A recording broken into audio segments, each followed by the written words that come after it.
now call to order. The next item of the agenda is to approve the agenda. I have no changes. Is there a motion to that effect? I'll move. Mike moves approval. Mary seconds. Any further discussion? Hearing none. Those approving, please signify by saying aye. Aye. And those disapproving, nay. The ayes have it. The next item is to approve Select Board meeting minutes of 7/9 and 8/6. Insofar as July 9th is concerned, there are 3 of us here, so we could do that. I'm satisfied with the minutes. I move to approve. I Mike? have a couple comments, or 1 or 2. Absent from the minutes is, and it should, in my opinion, appear at the top of page 3 before reference to Ken Alpert asking for an engineer to talk about his findings at Shelburne Heights. Prior to Ken standing up and asking for that, I had asked for it, and I would like the minutes to reflect that. Ken was echoing my request to hear from the engineer, Mr. Huizenga. Okay. There are a couple of typos, but they're insignificant, so I'll skip over them. Did you get that, I did, yeah. Jane? Thank you. Sorry, and you had, And that's More- it. that's it? Yeah, so if people are satisfied with that, I'll second the motion. okay. Mary seconds with that change. Any discussion? Hearing none, those approving, please signify by saying aye. Aye. Aye. And those opposed, nay. The ayes have it again. Insofar as the August 6 minutes, we have just 2 of us here tonight, and therefore we do not have a quorum to approve those. So far as we know, Jamie will be here this evening. It was questionable on Colleen's part, and we'll know when the time comes. The next item are public comments, the new Library Town Center project update, as usual, rendered by Ruth. Hello. I'm so excited that soon I will not be doing this. So let's see. So the elevator guys are here. There's still parts all over the place, so the elevator's not working yet. But they're working on it regularly. They're keeping moving forward, and we are really beginning to be encouraged that we will be in there and open sometime mid-September. Kevin has not yet committed to a date because he wants to be sure before he announces anything. But it's really beginning to look like we're actually going to finish. So I wanted, and I'm sorry there aren't more people here, because I want to say personally thank you to Lee. Because Lee, I think it was his second day here when he had to come to one of our meetings, and he's been coming regularly ever since, and he's been very good to us. He's reliable, he's steady, he's informed, he has contacts, he really goes the extra mile for us, and he's really been a great influence and a great help, and I just wanted to say thank you to him because I really do appreciate everything he does for us. And Well deserved. And it is. We are all very grateful for his efforts. So I have nothing else unless people want to know something. Did you say moved in by next? Well, that's the hope. I'm not promising anything.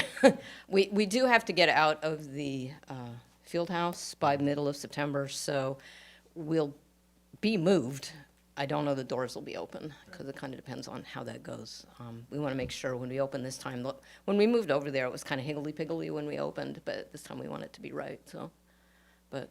And you're holding to the September 13th ceremonial? We're not really holding specifically to any dates yet. I'm not authorized to announce any dates, but Oh, just okay. sort of mark off the middle of September, and I think that would be Okay. safe. So, Great. all right? Great. Okay, thank you. Thanks, Ruth. Any questions? Anybody with an interest in the project? Ruth is resident expert. Hearing none. Are there any other public comments? Each of you, if you don't mind me approaching. Thank you. Little packets to go along with my discussion. Okay. Thanks. Looking for you guys. I get a photo or no? No photos, only one, you'll have to pass it around. Okay. Sorry, hi. My name is Amy Berger, and I live in Shelburne, Vermont, and I've lived here for over 28 years. We love living in Shelburne. I raised my 2 sons here, and we've tried really hard to give back to the town in many ways, volunteering, etc. I also want you to understand that I'm not an elitist or a snob.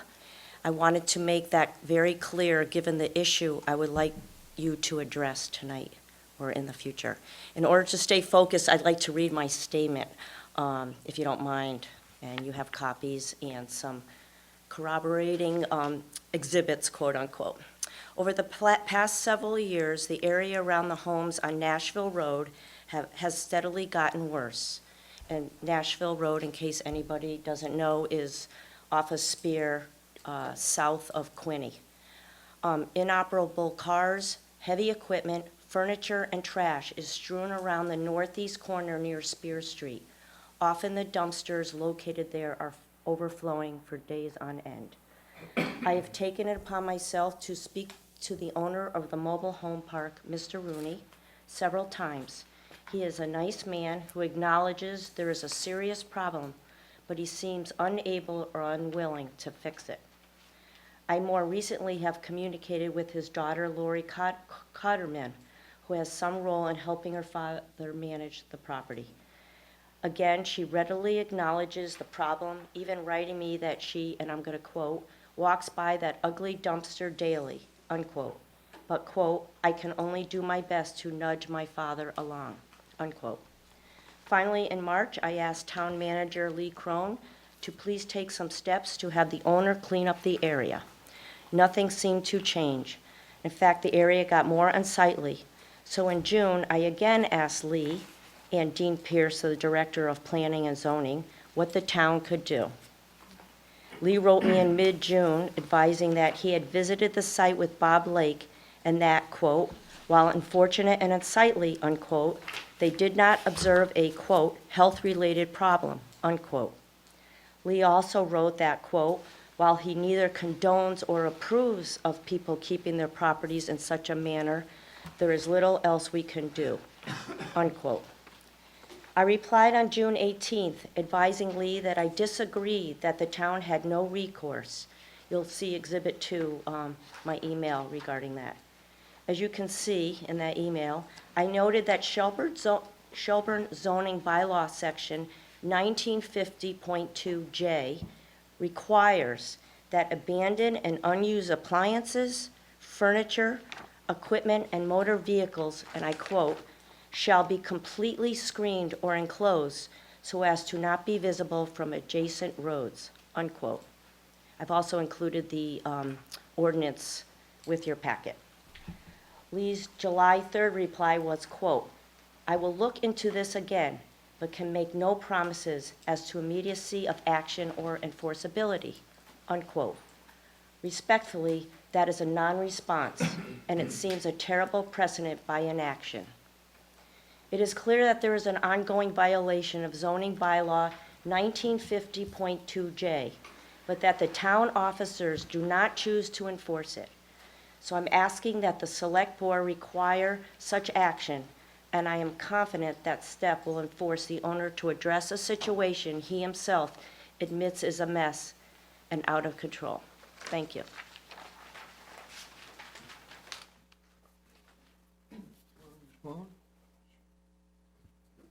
Needless to say, I'm well aware of the situation. I asked planning and zoning staff about how a bylaw of that nature might be enforceable retroactively when something's been in place for quite a long time. There are many aspects of zoning ordinances that are adopted over time. That doesn't mean they are all enforceable unless somebody comes in for a new permit or some kind of new approval. So I was not able to get a clear answer from planning and zoning staff whether this section of the ordinance was in fact enforceable against a pre-existing condition. There have been significant improvements made. It's not perfect, it's not beautiful, but I agree that that sentence exists in the bylaw. I have not gotten clarity from staff whether it's actually enforceable unless and until a new zoning application is filed, at which point one can enforce all the current rules and regulations as they exist on that time. I don't understand Yeah, that, neither Lee. do Can I. you explain that? Sure. Why would it not be enforceable? So under general operation of zoning law, somebody's entitled to continue doing something that they have in place. But when we adopt new ordinances subsequent to that, it doesn't mean you can go back and enforce everything retroactively. So, for example, suppose I got a permit to build a garage, and at the time, the allowable setback was 10 feet from a property line. Subsequent to that, the town might change the rules and say, now the required setback's 20 feet, but you can't make me move my garage 20 feet. I'm not trying to say this is comparable because one's more permanent than the other, but the analogy applies. You can't always just go back and retroactively apply a newer ordinance against something that's been in place for quite a long time. So if, for instance, that site were cleared, it would have to remain cleared? If that site were cleared, then whatever someone wanted to do after that point would have to comply with whatever the rules are in effect at that time. But you can't sort of cherry pick which rules you want to apply at which point. For example, there may be more mobile homes in that park than might be permissible under current zoning density, but we can't make them take mobile home units away. Right. So I'm not defending what's there, but the town can't always remedy every situation that's a problem. Do we know when this bylaw was first adopted compared to when the clutter began? I'd have to look back. Dean gave me those dates. My understanding is the clutter's been there for quite some time. There's also a 15-year statute of limitations against enforcement on zoning violations, and when they're in plain public view, sometimes that applies as well. It's hard to go back if you've known something's been there for more than 15 years, which of course long predates my time. Do we know that to be the case, how long this junkyard has been there? It's I been more than defer to the 15 neighbors. years? Hi, I'm Richie Berger. Respectfully, this is within the police power, zoning power of the town of Shelburne. It deals with accumulation of inoperable, unused appliances, furniture, et cetera. There's no grandfathering, there's no retroactivity. This is within the police power. This means if my home today, if I decided to turn it into a junkyard, I couldn't argue, well, I did it back before this ordinance was passed. This applies to any ongoing residence or business within the town of Shelburne. The retroactivity issue whatsoever is a matter of law. And secondly, there's ongoing recycling and changes in the accumulation of inoperable and discarded furniture, cars, et cetera, et cetera. It's one may disappear and another one appears, so there's no statute of limitations issue respectfully. It's just a question. The owner seems like a really nice man. He's owned it for a while. He has some difficulty with Can I see certain the tenants, photo? including eviction actions, but the town has unlimited and clear statutory and ordinance authority to require it to be cleaned up. It just requires the will to require it, and it will be done, I'm sure. Thank you. Language of the bylaw does seem to suggest, I'm not disputing Dean's or whoever's interpreting it, but it does speak to all existing land uses, which would seem consistent with what Mr. Berger's articulating there.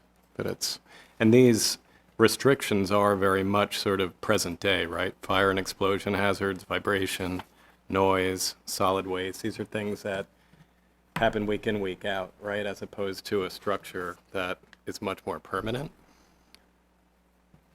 So I remember I was on the planning commission when we revised this. There was a situation on Falls Road that I'm sure folks are familiar with that became a junkyard. There were cars all over the place in the backyard, and we beefed this section up a bit to add the screening language.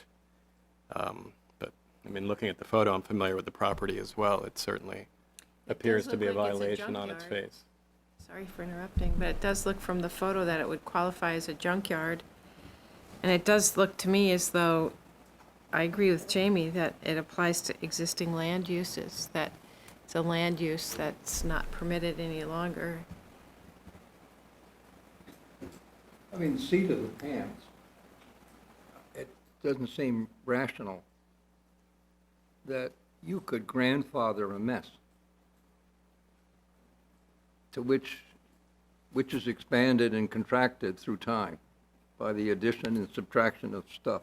I mean, that just doesn't pass the eye, it doesn't pass the straight face test. Plus, wouldn't the matter of unregistered, uninspected motor vehicles be separable anyway, since that's subject to state law? I have to look into how that interfaces with state law. I can speak Yeah. again with Dean and Ravi about, I mean, that would seem to me to be a separable matter altogether. Mike? What's the process here? I mean, what would have to occur to seek some kind of remedy? So when Dean was speaking about enforceability, was that a procedural issue about? Notice of violation.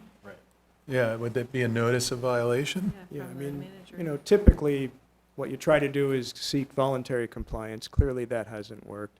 So the next step would be that staff could send a notice of violation, and under state law, then that has to be appealed within a certain time frame, or it's deemed to be valid, and then, ultimately, if the landowner fails to take action, then you have to, take legal action to try to enforce action. Right.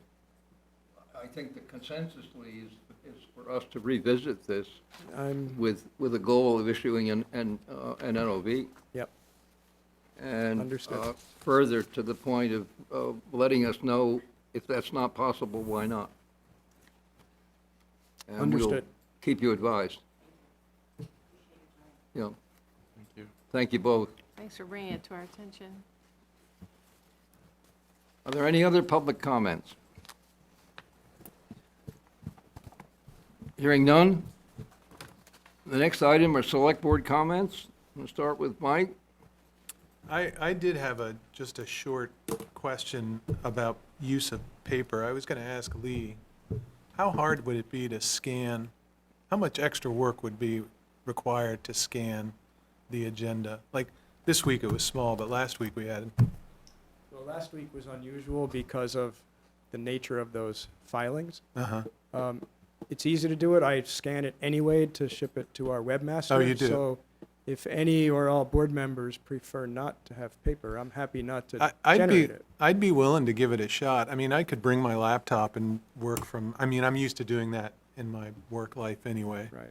I'd be curious if it would work. Yeah. One thing we talked about a year or so back, some municipalities actually buy the board members an iPad or other similar device, and it's all electronic. Not everyone's comfortable with that, and I fully understand that. Yeah. But if you would prefer not to receive paper, I'm happy not to I'd like to generate it. kind of, yeah, I'd like to demo that idea. And I see can how it say I works. tried to do it when I was on the DRB, and it Was it got harder? really hard, yeah. When you're moving. I'm trying to move, or that's what I'm wondering To do about. it, I found as well, but everybody has their own Yeah. preference, so it's worth.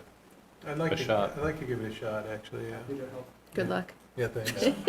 I'll be like this. Scrolling up. All right. Don't let us discourage you. No, I'll give it a shot. Yeah, I've wondered I about it. so applaud it. I'd like to try. I have no comments. Mary. No Jamie? comments. I've got just a few. First Saturday is Shelburne Days. So plan ahead. The weather's going to be terrific. The activities will be fun, He's laughing and about that. everybody will have a great time. You don't want to miss it, so plan ahead. Lee's going to speak to a little bit of it as well.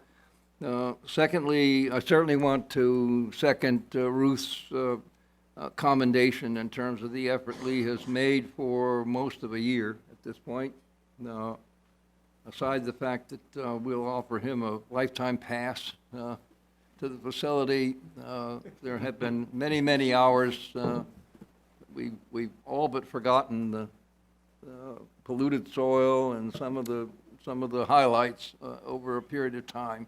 But it will be quite an accomplishment for everybody, not least Lee, when the doors open officially, and so we certainly second that commendation. I prepared a report of a recent meeting on implementing the recommendations of the town plan, which is provided you, and I do invite any ideas or thoughts you might have in advance of the 27th, when we'll have another item, a brief one, on the status of our effort to that point. Any other discussion, any comments?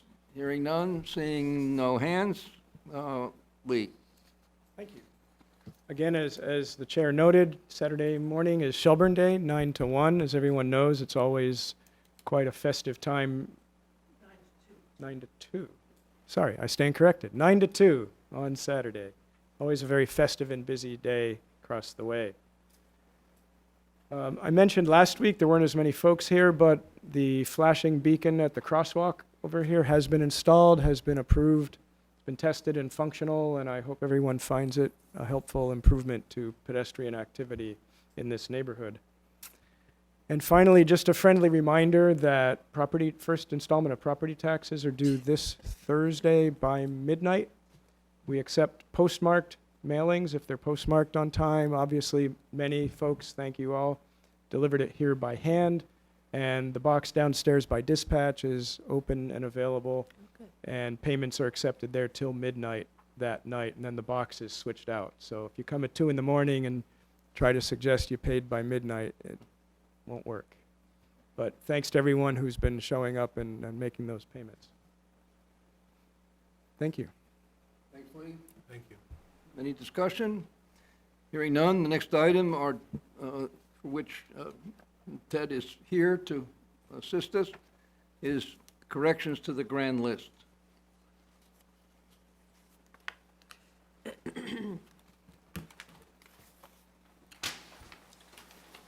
Thank you, folks. As you know, my name's Ted Nelson. I'm your assessor. And after we lodge the grand list with the town clerk and send out our love letters for everybody who gets a change notice, the town only has the right to change a value in the grand list with your approval. It's called an error and omission. We try to minimize those, or hopefully not have any, but unfortunately we have one in front of you. It's a property that was split by the owner into 2 different sub-pieces. One is an LLC and the other was a trust. He owns both through different vehicles, and we simply missed the transfers.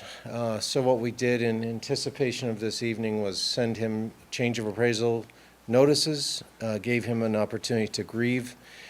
He did not grieve the change in values.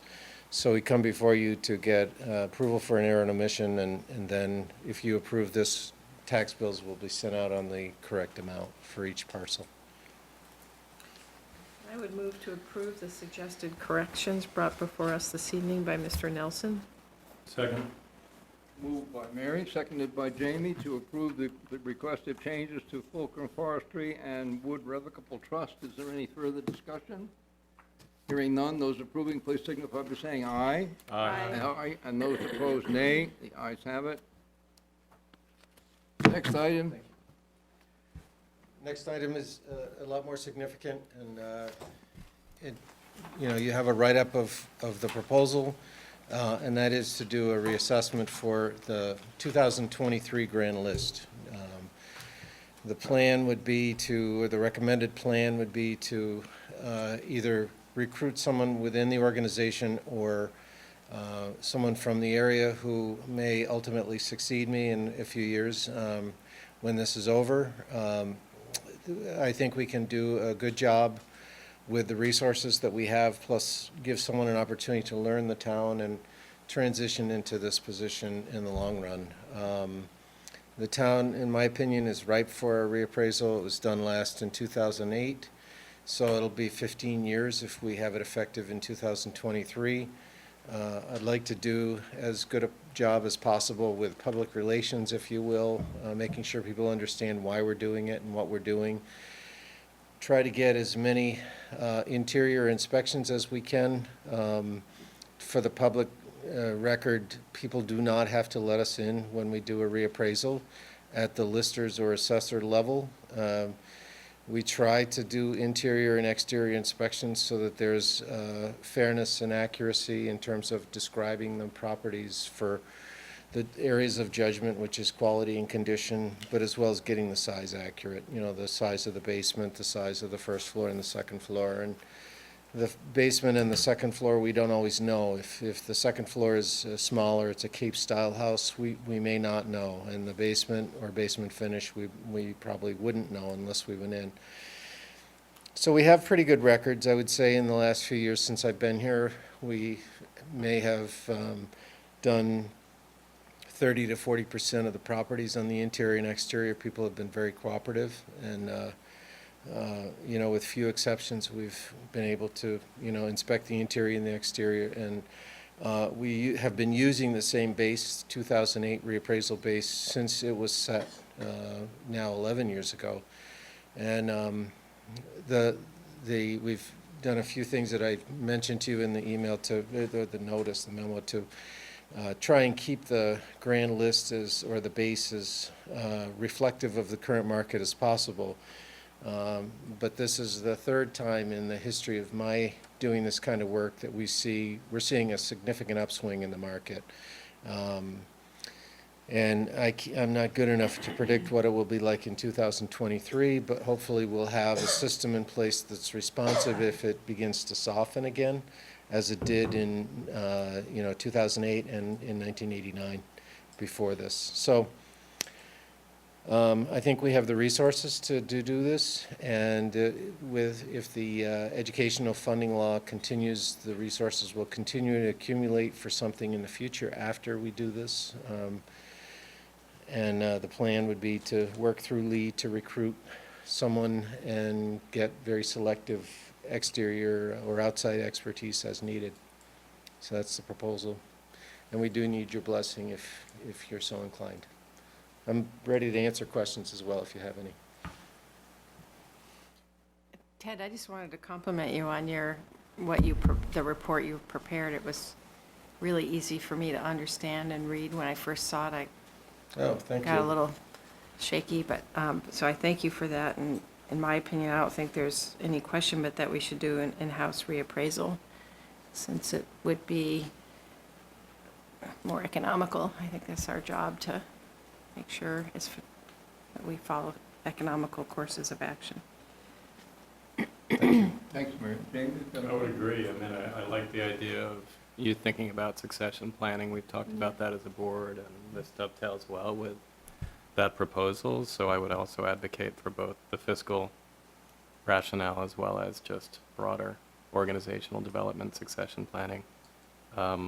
Prior to 08, just for historical context, what was the last reappraisal period? Is it typically 15? It was 5 years. So It was it was done in 5, 03 and then 03, 08. 8.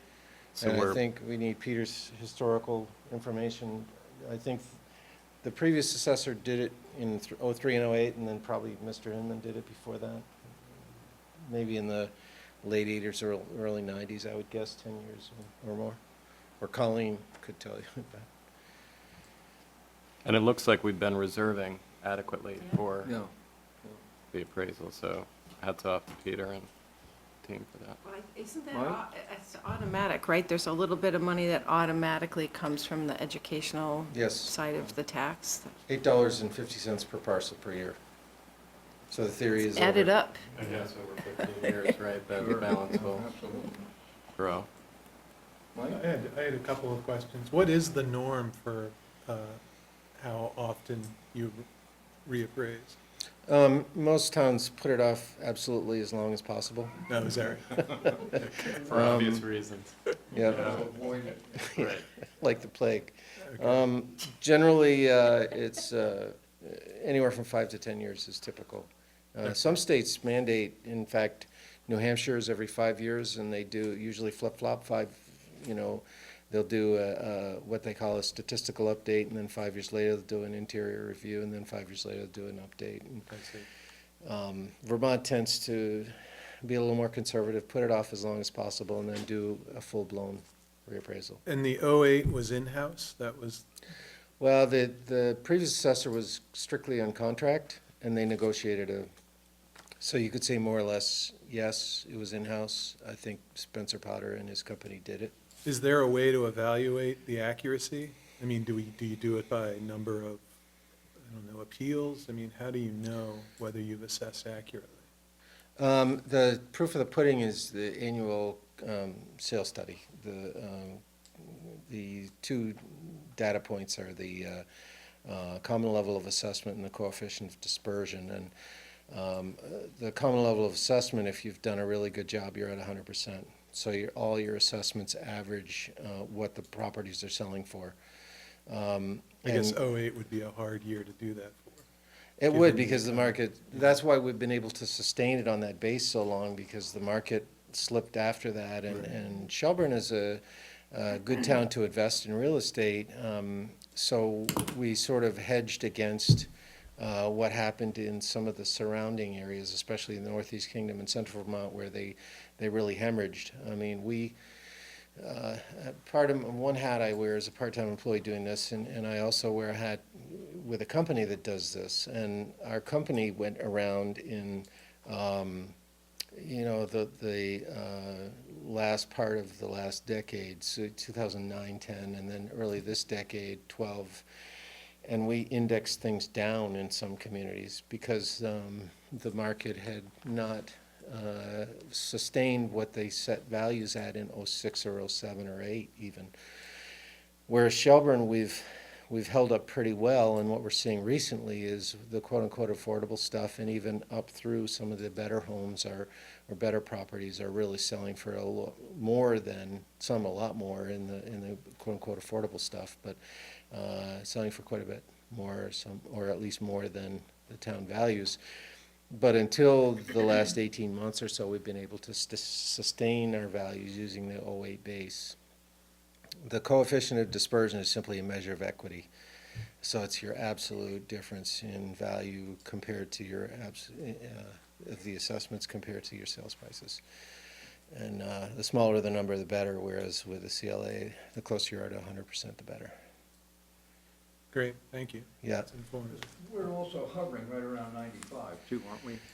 Last year was 95. Yeah. There's a lag. We're just finishing our sales study, and the sales period ended April 1st, 2019. So, from what I saw in going through the 100 or so sales, it may slip further, but you're right.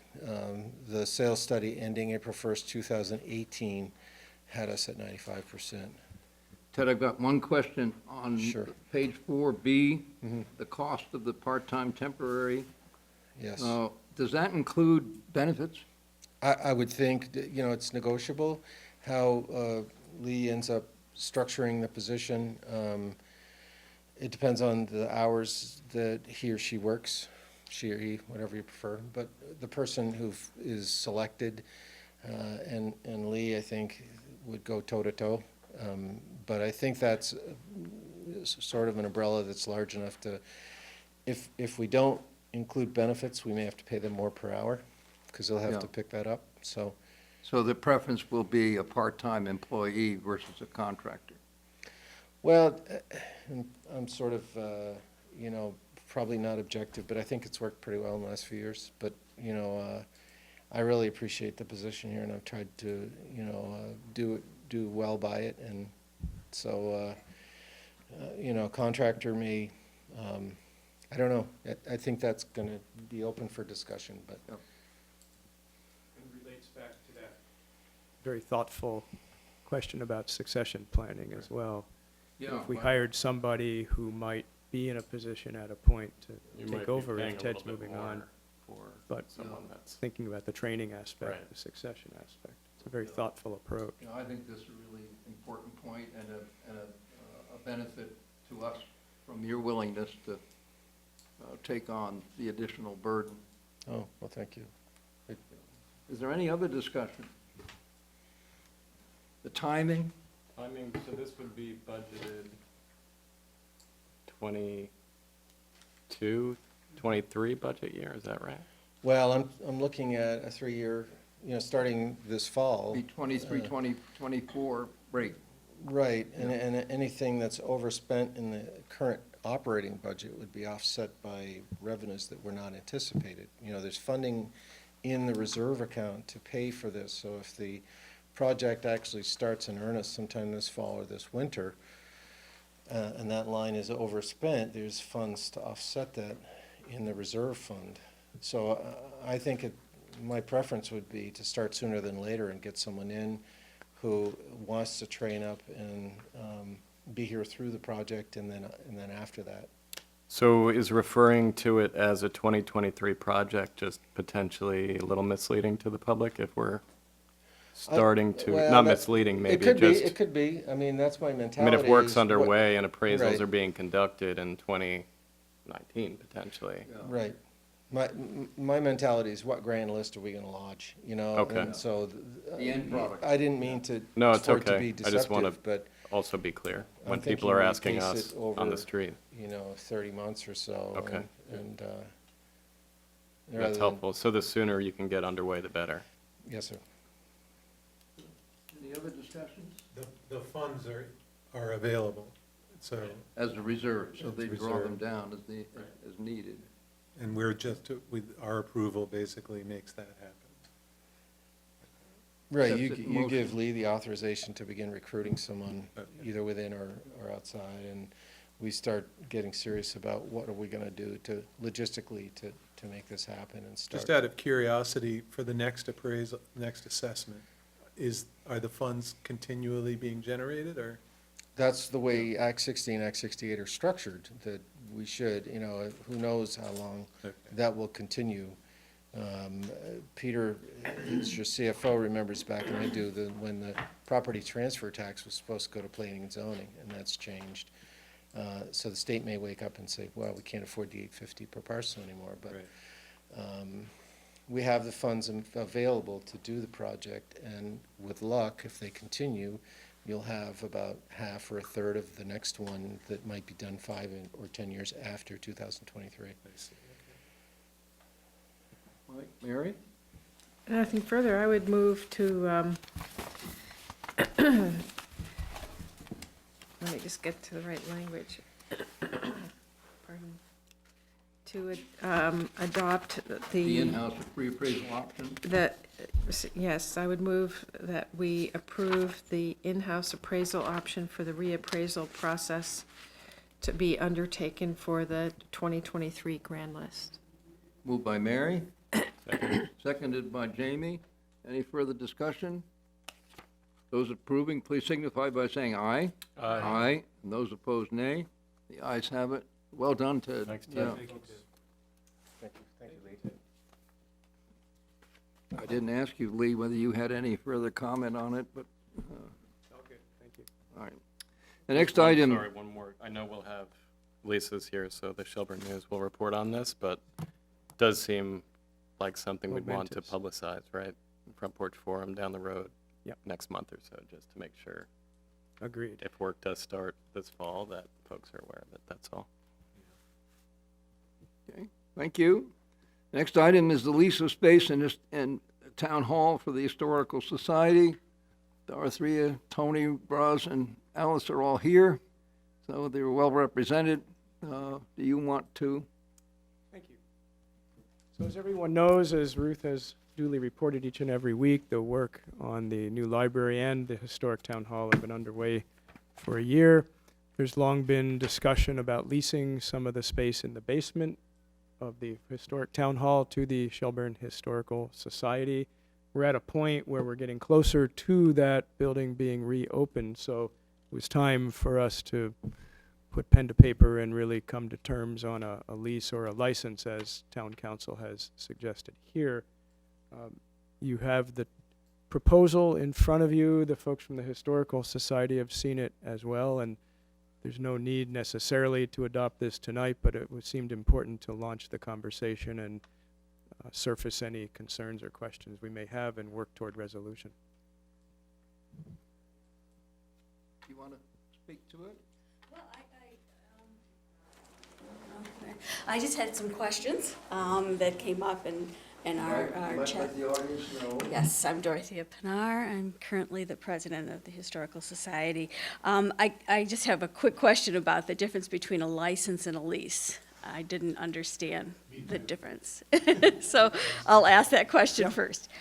Council suggested we approach this as a license. It puts the town in a bit of a stronger position if there's an issue down the road and for some reason a change is needed. Where a lease You need to connotes evict more of with a- lease. You don't need to evict with a license. Okay, that's a little shaky for us, but we'll plan ahead. I already asked Lee about number 4, which was the joint public use policy. Just without having that in hand, I don't know what the implications might be for us, you know, financial or what otherwise, so I don't know what to say to the rest of the board. If it's going to be basically the way we've been using this room for our board meetings, that sort of thing, I'm assuming there won't be an extra cost for that, so. Again, it's a Have you number seen 4, it? so I haven't seen it, so we. You haven't seen it? No, Okay. no, so I don't know what the policy is, so that's a little question. The town has had a policy for a number of years, and the library has its own policy. We are working to harmonize those and have one policy for the whole campus, if you got it. will. Okay. It would just clarify terms of engagement, if there are costs to outside entities, that sort of thing. So we don't have a current draft yet, but we will for the next meeting. But we do have a public use policy. We do right? have a Yeah. present You've seen policy. that. We're going to update it.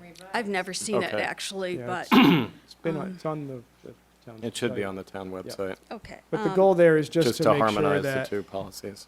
because this is an open space other than the locked space that would be purely designated, that there's an understanding that Historical Society can sign up for that larger room, as can others, and we all need to coexist.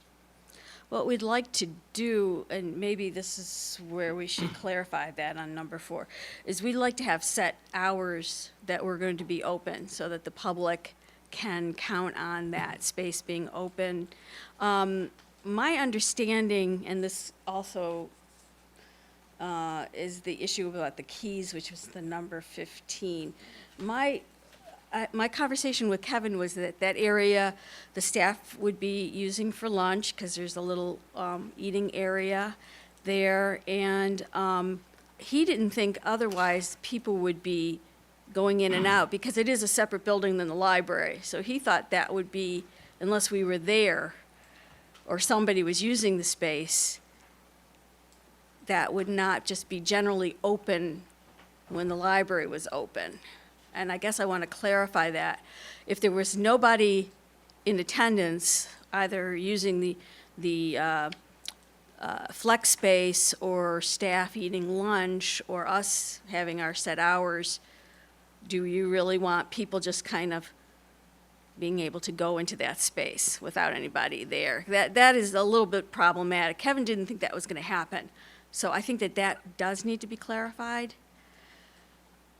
Because, I'm not following you, Dorothy. well, it is a separate building, so there is a door that separates the town hall, even the lower level. And Kevin really thought that was going to be locked up otherwise, unless we were there or somebody was using the space.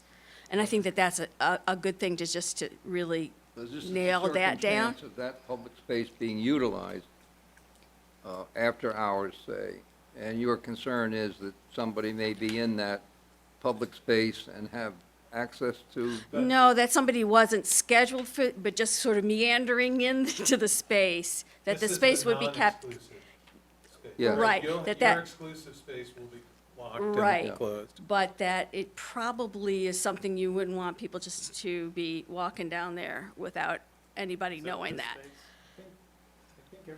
What are we, Kevin's intent is that lower level would be locked unless it's Un- in active use. Right, I just wanted to make sure that was clearly, And because that's that the would be, current I plan think and that would intent. be problematic for our insurance company to have unsupervised kind of space Yeah, I think, thing going on. I think your expectation will be that. Okay, I just want to make sure about that. The other question I had was about number 6, how the utility bill, when we first discussed it, there wasn't going to be any other charge. I understand why there was a need. This was couple years ago, right before the Historical Society was going to say yea or nay to the offer made to us, just so that we could really kind of budget. If the building it's a very small area that we're talking about. It's just that little office area and the vault and the closet. We're going to have very set hours. And I would feel more comfortable with a set amount that we would. Like a minimum? Yeah, because let's say the whole building is used a lot upstairs and everything, that's a higher electrical than we were just gonna have a computer and somebody sitting at a desk, overhead light. The building is gonna be heated anyway. That lower level is gonna be heated anyway because the staff is using it. So it's really electrical that we're gonna be draining from you guys. So I would feel more comfortable with a set amount than a proportionate amount, because we're not, if there's a lot of use for upstairs, well, that's not our, having a portion of that amount, it doesn't seem, right. So I would rather X dollars a month, then this way we can, budget, and then we can revisit it if it seems like we're there a lot more, but we're probably gonna be there about 15 hours a week.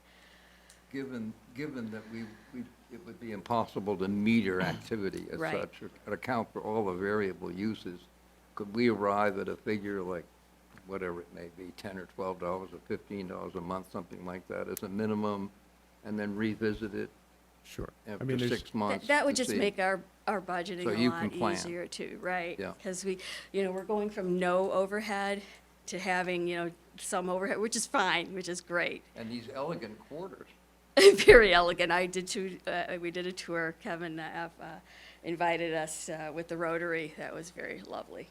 So that would be wonderful. And I think we discussed the key situation. I don't think it's going to be an issue, because we're going to be setting our public times within the library's times. And I think that just makes it easier for everybody.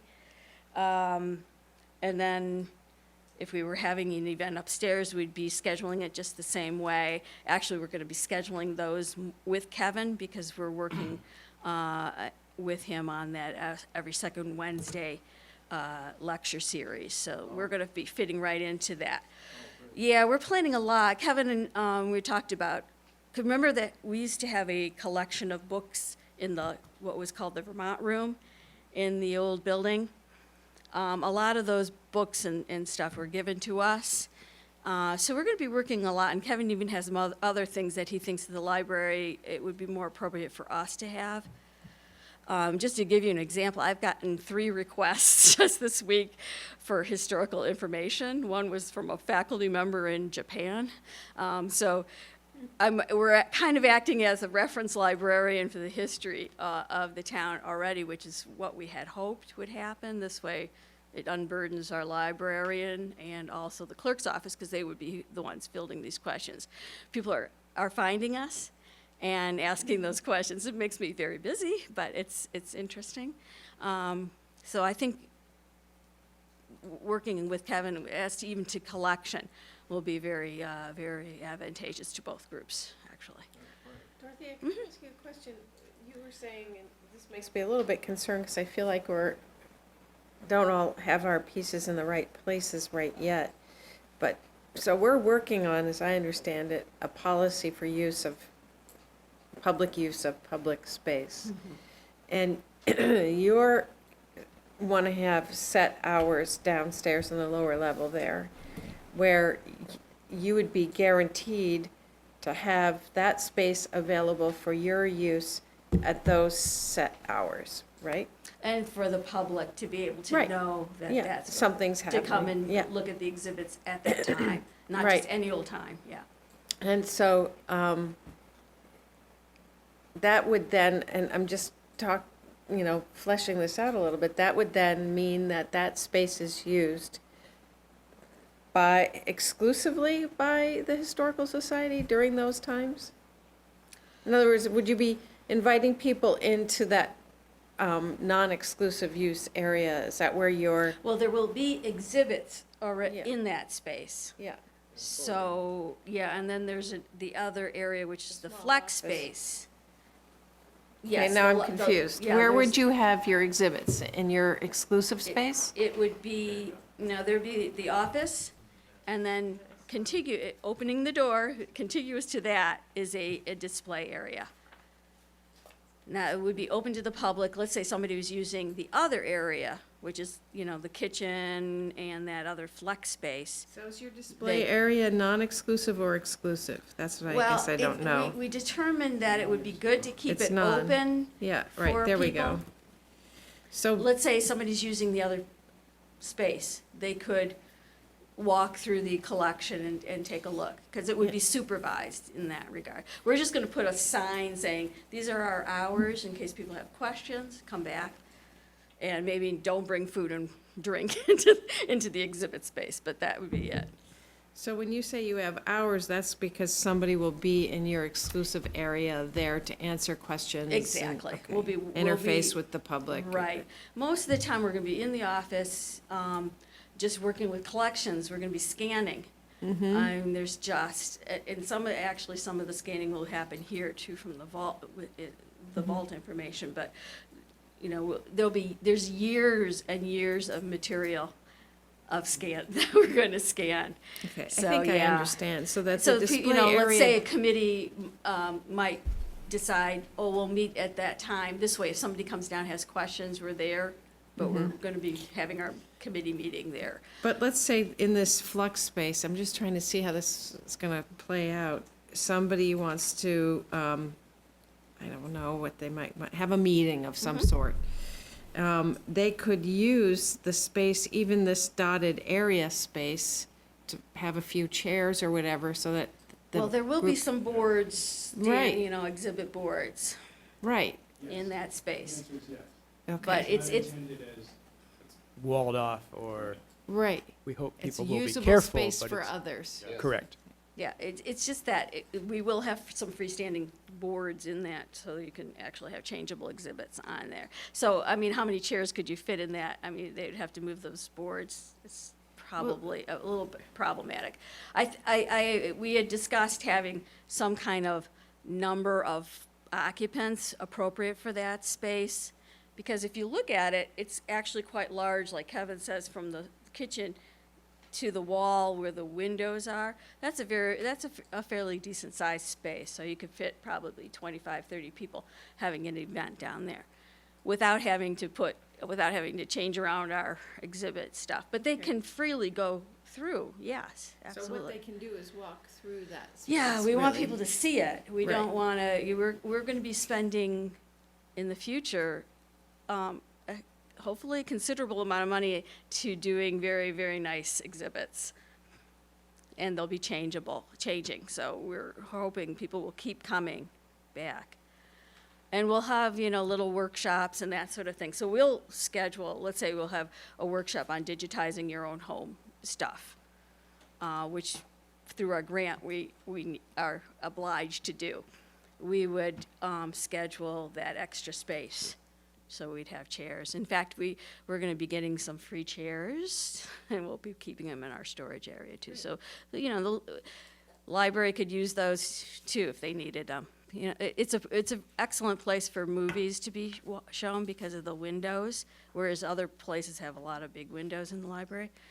So, there's the video thing set up So that Kevin has. The Historical Society's not ready to sign this because you still have questions. You have questions Well, about the policy and about the utilities? Those are the two of big the ones. areas. We already have our insurance waiting. We're gonna have our board meeting on Monday. We're gonna vote on the insurance. I sent that along to Lee, the policy through Titus. I think that's gonna be the company we're going through. It looks like the least expensive. She did a great job of finding underwriters for us. So, But we. These are two pretty big issues still. In other words, we can't really approve this tonight. I was actually thinking we could approve that. And I'd open it for discussion, but subject to any modifications agreed to by the town manager and town attorney. I mean, it seems like short strokes at this point if the utility fee structure changes, or once you review the joint public use policy, you may have some questions, but I just don't know if the board needs to spend that much more time I on would it. be fine with that. I did have a question about 11 and what is entailed by having the Shelburne Historical Society be responsible for maintenance and repair of issues within the exclusive use area. Not that I don't trust the Historical Society to repair, say, the air conditioning, but how does that actually work in a license like this? How does that, do they have to have that, like if something were to need repair within that space, would they then go to the library board and say, we need to repair this, or? Well, I think it would depend what it is. And again, we're all gonna presume good faith, but the carpet's stained, they'd need to clean it. If the HVAC system breaks, I think we would wanna take care of that under a general maintenance agreement, not expect the Historical Society to be. And is that's taking just that on. sorted out in kind of a good But faith looking at way? general cleaning, vacuuming, general maintenance, keep the walls clean. If you Okay. break the cabinet, fix the door, but we're not expecting them to repair major Okay. mechanicals. It's a good question, though. That did come up with some, we are gonna be scanning things, so we're gonna be trying to keep dust and everything is down. And I'm Francis Favor's daughter, so I am a really good cleaner. I've been taught very well, so. This is a town facility, so that would be a town decision, not a library decision. Secondly, at a period of time this summer, not knowing any better, we made an effort to develop a use policy. It turned out the town had one, and not only that, but it was a wonderfully stated and constructed policy, quite comprehensive. There was virtually no change that I could recognize at that time that needed to be made in it. So the use policy is a much more mature matter at this point. I wouldn't want anyone to feel that we were inventing anything. It's in place, basically, which assures you of continuity in experience. That would be good. It also means that we would be able to review that at the next meeting. That's the hope. And if everyone were more comfortable pending any approval of this until then, that would be fine to me. I think the message to you is that we're exchanging very few concerns here. Right. I did have a comment about the blank number 13. It almost seemed to me that it was begging to say something about exhibitry, but we'll certainly welcome your inclusion of whatever word you want to put in there. Well, we've been asked each year to put a report in, so I have been reporting to the Yeah. town, which is a lovely thing to do anyway. But yes, absolutely, we were going to absolutely want to keep records Yeah. too.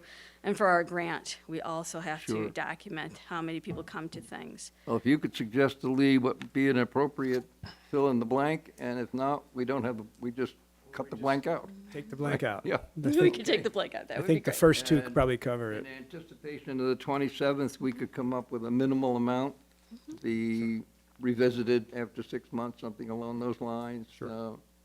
So it seems, I'm okay waiting, too. hmm? I'm okay waiting. Yeah, Until the so it 27th. seems to me, why don't we do, as a suggestion, everything at once on the 27th, giving you some extra time, should there be any questions.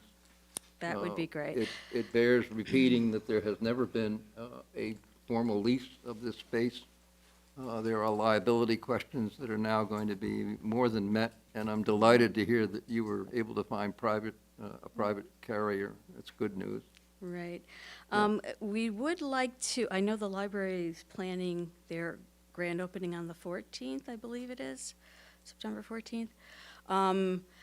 In order to, I don't know if that area is going to be opened, but it would be nice for us to have at least something there to show people that we're going to be there. So if we could, that's our only like soft, we're not going to have a grand opening for our exhibit until October because of just the logistics of everything moving in. But it would be, I think, nice for the library for us to be there and just to greet people and just say this, we're going to be Oh, I'm here for sure them. Lee will pass that on to Kevin, and then, Yeah, it all depends on the construction sequence. Yeah, exactly. So if we can all move in sooner, that'll be great, but we simply can't guarantee it yet. Yeah, we're going to be moving in dribs and drabs, I think, as we work out what's ours here and how it goes up there. this is really a delightful outcome.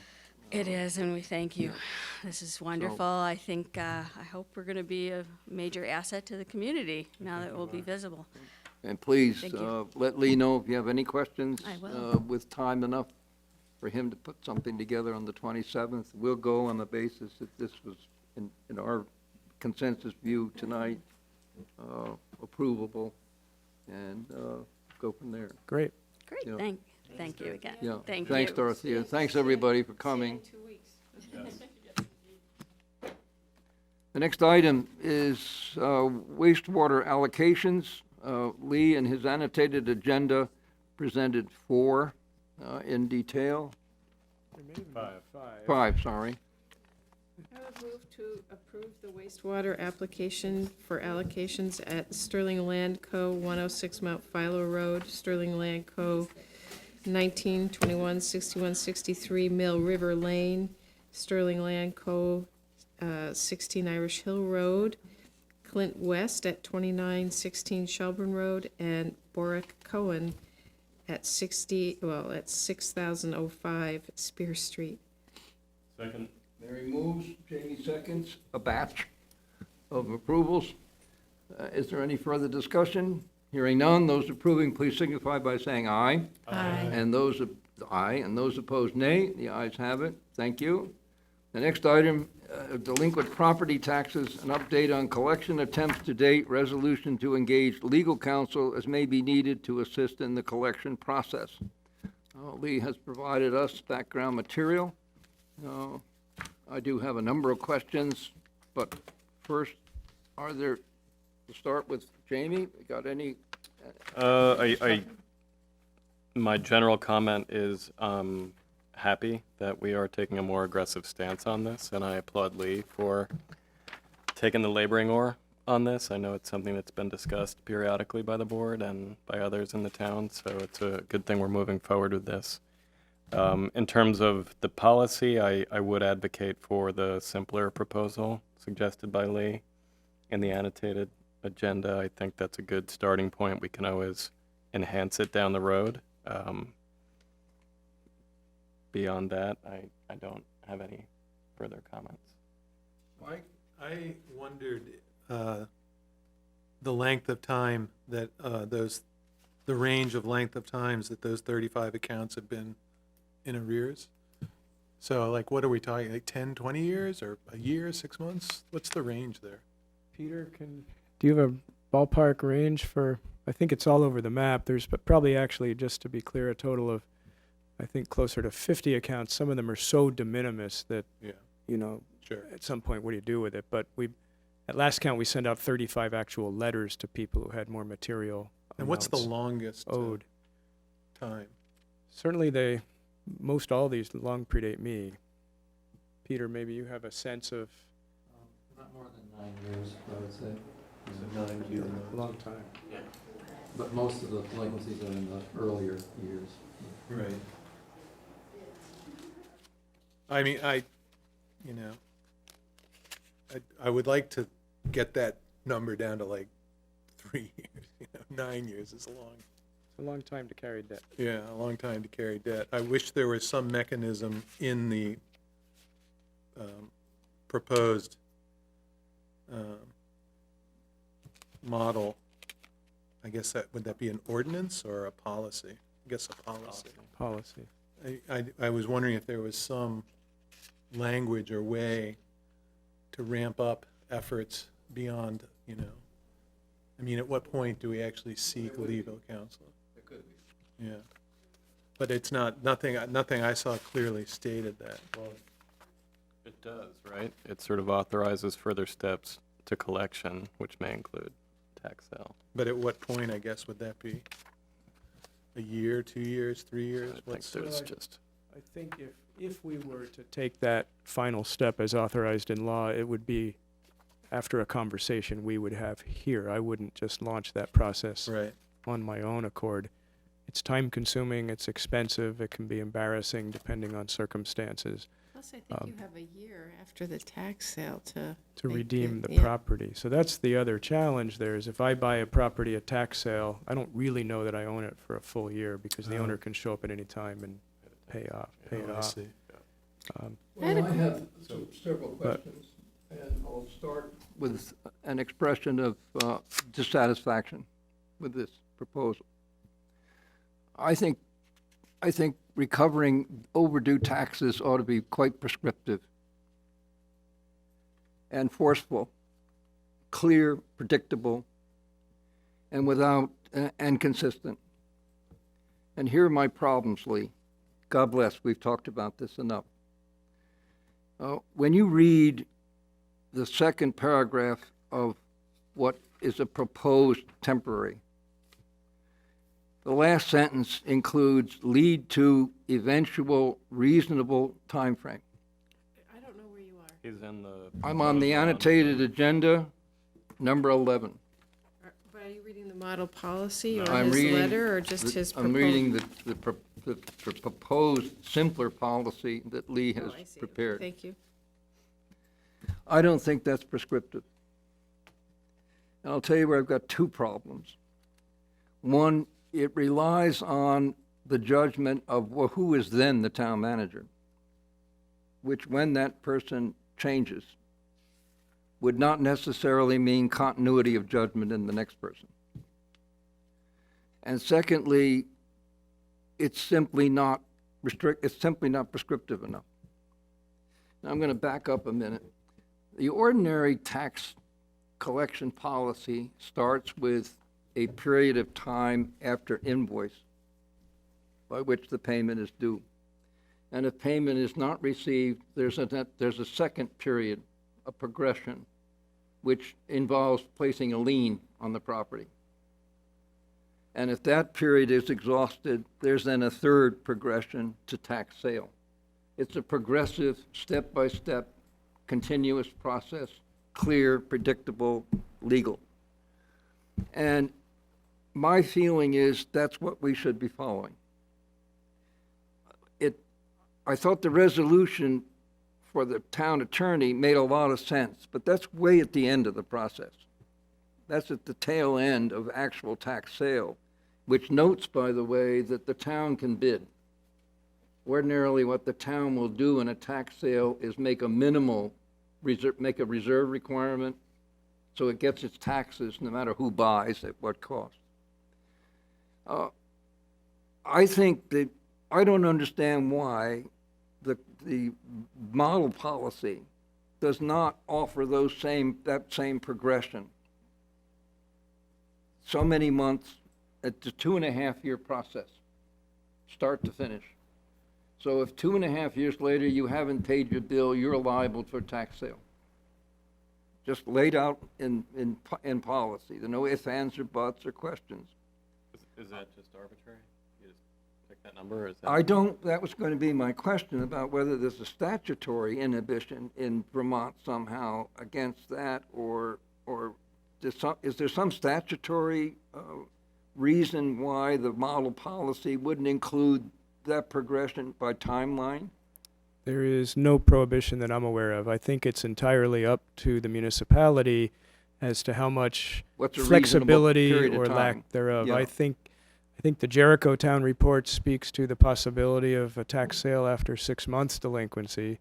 Charlotte advertised recently 2 tax sales after 2 years of delinquency. Okay, all right. So what I'm offering is experience with a year and a half. That just was, and I'm not sure whether in Maine that was statutory. I don't honestly remember. But you had a year and then a year and a half. But a lien was applied. In none of these cases is a lien applied. That's the town grip. The town grip is the lien. Whether it progresses to a tax sale is a matter then of an owner to deal with the situation. Sure. I would wish to be as empathetically as you are, by nature and by policy. But I can't feel that something as al fresco as lead to eventual reasonable time frame is an adequate, reliable substitute for a prescriptive time period. By so many months you shall pay, or your property goes up for tax sale. No, I understand completely where you're coming from. My thought here was simply, the board had mentioned maybe we should have a policy, so I was just trying to Yeah. help us get started. You're absolutely right that a perfect policy would be much more prescriptive. No Now, disagreement. to back up further, we came to this because I said to Lee, before we exercise any action here, we should be sure we have a legal right, in retrospect, to go back for people who were not subject to a policy because there wasn't one. And one of my questions was that he's passed on to the town attorney, does every non-payer now start at the start? I don't think so. As if, No. It's well, that was, the question was, are we on sure legal grounds asserting our rights to collect without a policy? And if not, should we have something, put in place? So if that answer's fine, then I would rather see us spend, if you can, a couple more weeks and devise something that's much more prescriptive, maybe less than the model, but maybe with elements from Jericho or whomever, at least to establish a timeline. Sure, no problem with that. So Yeah. just to clarify, sorry, Lee, I didn't mean to interrupt. The answer to your question is, we're fine applying a policy to these accounts that are in arrears. So it's always nice to have a policy. I think what's been proposed makes a lot of sense. But the reality is there's a statutory process for collection. Right. And we don't necessarily have to give people this long leash we have done. But with a clear policy, nobody could argue that there's not clarity as to how we're going to proceed. Just by way of... And the statutory authority just gives us the authority to do it. It doesn't, Right. it doesn't delineate, it doesn't require certain steps or. I don't believe so. But just by way of background, as I mentioned at the last meeting, the top 9 accounts, if you will, owed roughly $460,000. Since that time, we've received a payment in full of over $94,000, so that number has been reduced. The amount of principal, not including interest, that we're owed right now, thanks to Peter, numbers, roughly $300,000, which represents roughly 1% of the total taxes billed. So it's a big number. Yeah. I don't defend it, but We're doing on it. a percentage basis, we're doing pretty well. But as you know, I've been committed to doing better for us. Well, I think it should be said too that we're not founding a policy based on existing non-payment. We're founding a policy based on to deter future non-payment. So we don't have any sense that in the next tax year there could be 300,000 more of non-payment.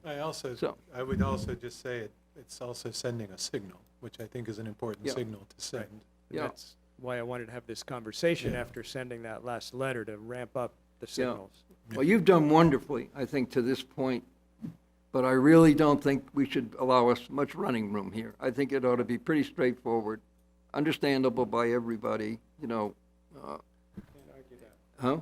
Can't argue the point. So we Yeah. can work on a clearer, more prescriptive policy. I and mean, bring would one it back to you. interfere with, it wouldn't interfere with your current efforts. It would not. The fact that we've had this discussion publicly will be noticed to some, but we do mean serious business here, Yes. yeah. Is there any other No. discussion? Glad to revise that and come back to you with a... Thank you. Yeah, no, I agree.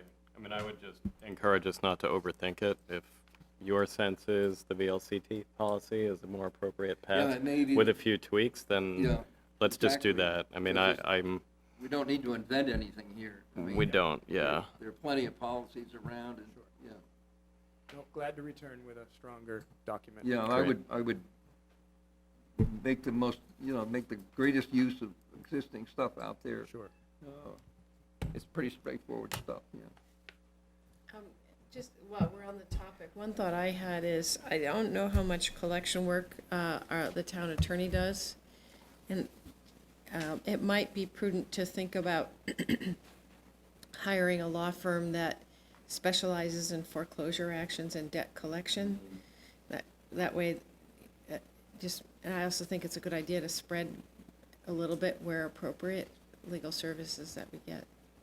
I don't have anything against the law firm that we have. I think they're doing a fine job, but collection is a special animal. I don't know if municipalities have to follow the Fair Debt Collection Act. And, you know, when you do a lot of foreclosures, you can do them in your sleep. When you don't do any foreclosures, you have to. Especially tax sales. Yeah, you have to, yeah. So I don't know if, Could be efficiencies there. yeah, Yeah. it that's might a be good worth point. investigating Yeah. it. I wonder, by the way, whether if that resolution were to be approved, whether you would not identify them as the town attorney, since their role is town attorney, not a law firm by another name, right? But anyway, I think that's something that maybe we should rethink as well. Sure. Yeah, because tax sales are quite another matter, yeah. Thank you for all those Yes. efforts. Yeah, super, Peter. I mean, You paid for that's- yourself already. yeah, that's real money in terms of Indeed. budget, It's a you good way to know, look at it. yeah, so. Get the rest of the year off. Ruth? Say that a second time. No, don't do that. So I was just wondering about your proposed policy, where you have a timeline and you have, you do this, you do this, you do this on a timeline.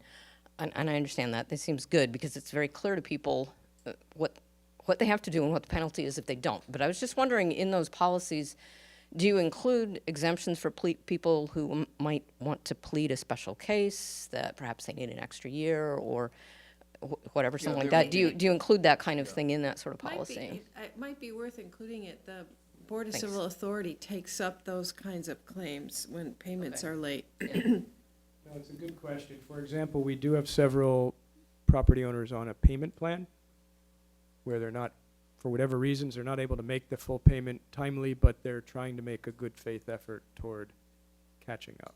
So we do take that into account. But you would have, you'd have a sort of a overarching policy provision for exemptions. But you wouldn't allow someone to have a payment plan that went further in time than the 3 or 5 year program to tax sale. You can't have someone, that's the problem. You can't have someone getting 20 years to pay off and someone getting 2. That's the problem with the policy. It can't be, it's got to be pretty rigid. So even if someone were in dire conditions for reasons not of their own doing, medical pain, I mean, you've heard some of the same discussions we've had in abatements and forgiveness of fees. It has to be consistent from person to person. So that's a good point, though. I agree with Yeah. Jerry, but this isn't I hope this is an appropriate time. We're a little ahead of schedule. I know Jamie has to go early, but I happened to be in the office when a woman was making a payment to Peter on a payment plan. And it was actually kind of heartbreaking because she was so proud to be able to make the payment. And she's hanging on to her property. And Vermont is a state, unlike other states, that doesn't have that kind of forgiveness for people who are on a limited budget. And I know a neighbor down the road from me who had to sell his house, albeit it's on the lake, but he couldn't keep up with the property tax payments. There's so many people who go through that. So while I do understand, Jerry, as a matter of principle, and I'm not arguing against you, but I do think it's a point to be made that people so struggle every day, and their property tax payment sometimes is their biggest bill. We're about to reassess properties too, and that's going to be hard on folks. So I Despite don't. an occasional reputation as a hard nose. The answer to that is for the town to have a reserve, to establish a reserve for the purposes of meeting that kind of moral obligation. That's not an out of the question possibility. You leave the procedure intact, and you provide for the exceptions. That's the point, rather than try to do a policy that's based on exceptions. Right. Yeah, so, is that going to be a burden, the 27th, to come back? Make it happen. Thanks. It will not. Any other discussion? Mike? No, sounds good. Mary? Thank you, no. Jamie? Thank you. Any discussion? Tom? Tom Tompkins, Falls Road. I just wanted to point out that I assume that we charge a fair amount of interest on delinquent accounts. And although we would prefer not to carry people, it probably is earning the town more money than if we put it in the bank. Yeah, but you and I are paying for that. Right. So the interest doesn't come to us in our tax bill. We pay the bill. And we're paying all those years. So God bless Tom. I love you. Thank you. Any other comments? Any other discussion? Hearing none. The next item is draft meeting schedule, which Lee has proposed to us. My only question involved Thanksgiving, Lee. And I know we had met as a habit on the Tuesday before Thanksgiving. Is that the 26th? Yes, it is. So was that would my be question of- the open question of whether to do 2 in a row and meet the 19th and not do the 26th? Works for me, entirely up to the board's pleasure on that. My thought there would be, in budget, that would be a point of time in which we probably could use 2 weeks between meetings. Rather than 2 in a row then, and then nearly a month until the December ones. That puts a lot of pressure on communicating about budget. So keep the 26th. Yeah, what do you think? It's Fine. fine with me. I'm Works fine, for me. everybody, yeah, Fine. okay, let's keep the 26th. Jamie, any No, Comments, everything questions? looks okay to me. So December, we're talking about the 3rd, 10th, 17th. Yeah, and in that case, you'll recall that we went into the Yeah, first 12. meeting of January, and we sort of ignored the requirement that Lee presented by December 31, and we went to the first meeting of January and had no problems. I mean, we were able to go on into the town meeting, you remember, without any problems. So we would just simply wouldn't meet during the holidays in the latter part of the month. That's fine. You get your time, and you're back just in time for a meeting. But I mean, I can still present, technically speaking, if we do have 3 meetings in a row plus the all-day meeting, it's entirely possible I could still have a budget proposal Yeah. sent to you before the Yeah. end of the year, even if we didn't meet. And you're gonna need time with Peter to digest and Right. all that anyway, through the rest of December, yeah. Yep. Yeah, I'm good with these dates. So if those dates work, Everybody? Is the 12th a set date? not necessarily, it seems to have been a historical date of that let's day of the put it in week, our but calendars. Can you do it? I have to see when the final exam exams schedule are, comes out. okay. Okay, but we'd like to, as soon as we can, settle on that, right? So I'm that gonna we put it in we there are set now, with it. just- yeah, just to make sure we book the day and know Yeah. where we're headed with that. It could be theoretically any time that week or the following week, but, Yeah. so. Any other comment? No, just, let's pencil in the 12th, and I'll get back to you about. That'd be great, yeah, because as soon as we can settle on that, Right, we're. could also do the 11th. Yeah, it'll be one of those. Yeah. All right, this is the meeting, we're setting up dates from now through the end of the year, accounting for budget and for the fact that, Meeting about meetings. Yep. Well, if we do it on Something the like that. 11th, we could just stay here all night on the 10th, just go right through. Perfect. That sounds awesome. we go over to the library and have a party, yeah. Okay, next item is to amend zoning fee structure to exempt municipal projects. I know I missed something here, Lee, but I couldn't see in your handout I didn't see a reference to it. Have you dropped something out that no longer is there, and that's the So change? this would, if adopted, this would amend the existing zoning fee structure to add a line that exempts projects as Oh, described. okay. All right, From, so we would put down at the bottom here exempting. Right. Oh, okay, got you, okay, Yeah, this is the current schedule. got you. It seems like make work a little bit, right? Or is there some benefit to having the planning and zoning office have these fees flowing through it? Yeah, I Well- wanted to As get as some if clarity. someone were, the sort of rationale, sorry, the rationale is if the town itself is proposing a project, and you may recall close to a year ago when the library was going to be assessed a $6,000 essentially construction fee as a zoning permit to build the project. And we took a look at that, and really we're just taking money from one pocket and putting it in the other. It doesn't really reflect new revenue. Borrowed money. And in Yeah, that but in case, that it was case, it was even worse borrowed because it money. was borrowed money. And so we weren't prepared to discuss it as a policy at that time, but here we are potentially on the cusp of another municipal project, and I thought it was worth bringing back.